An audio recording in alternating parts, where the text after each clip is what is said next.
Perkembangan terbaru persidangan putusan Beki di Pengadilan Negeri Surabaya, Jawa Timur akan dilaporkan oleh jurnalis Kompas TV ada Via Irmar di sana. Via, saat ini hakim masih membacakan pertimbangan putusan. Apa saja pertimbangan yang dibacakan hakim yang Anda cermati hingga sore hari ini?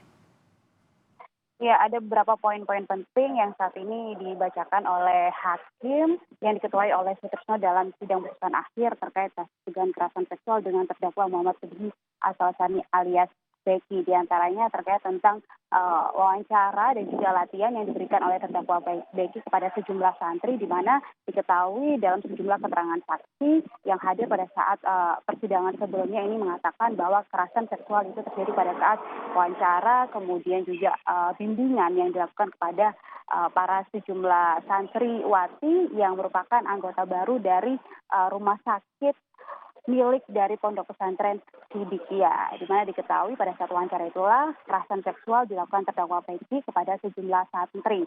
Bahkan juga beberapa saksi lainnya juga mengatakan bahwa ada satu ruangan khusus di sebuah gubuk yang dinamakan adalah gubuk Cokro, di mana ruangan khusus tersebut ini digunakan atau difungsikan sebagai ruangan untuk melakukan ajaran-ajaran yang menurut para saksi yang hadir itu adalah ajaran-ajaran yang menyimpang. Kemudian juga disitulah terdakwa Beki ini mengajarkan juga terkait tentang ilmu-ilmu metafakta dan juga lain sebagainya.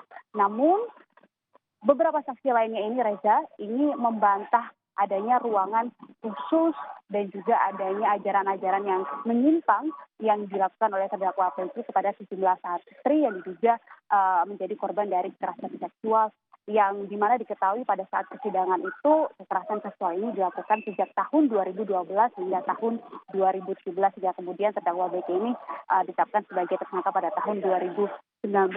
Kemudian juga beberapa saksi lainnya juga membantah bahwa tidak ada ruangan khusus di dalam gubuk tersebut.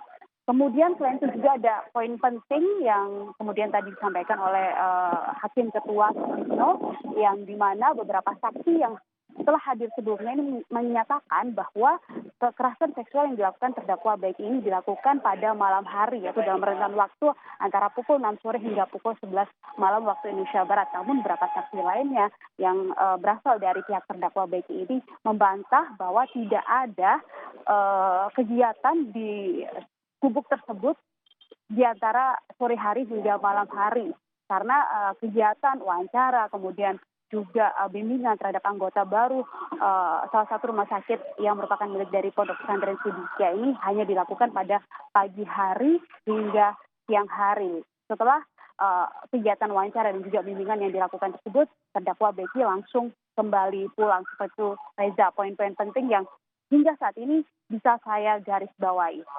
Oke. Reza.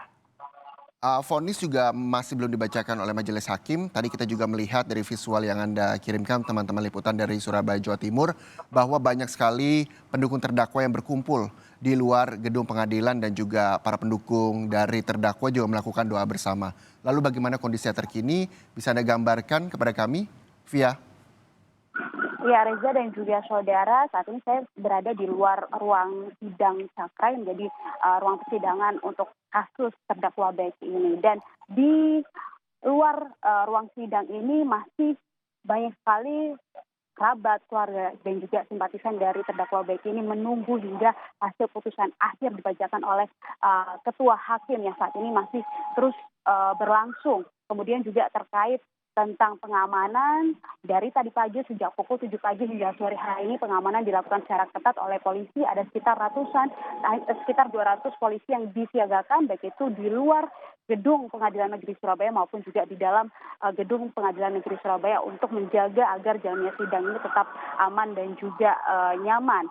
Sementara memang betul tadi pagi hingga siang hari hingga sekitar pukul 12 yang waktu Indonesia Barat, seluruh simpatisan dari terdakwa Beki yang berada di luar gedung pengadilan Surabaya ini mengadakan doa bersama dan bahkan juga sempat membuat arus lalu lintas tersendat di sekitar gedung pengadilan negeri Surabaya. Namun sekitar pukul 12:30 siang waktu Indonesia Barat, acara doa bersama tersebut sudah selesai dan arus lalu lintas kembali Baik. normal di area gedung pengadilan negeri Surabaya, Roza. Baik, terima kasih Via Irmar melaporkan langsung dari Pengadilan Negeri Surabaya, Jawa Timur. Selamat bertugas kembali, Via.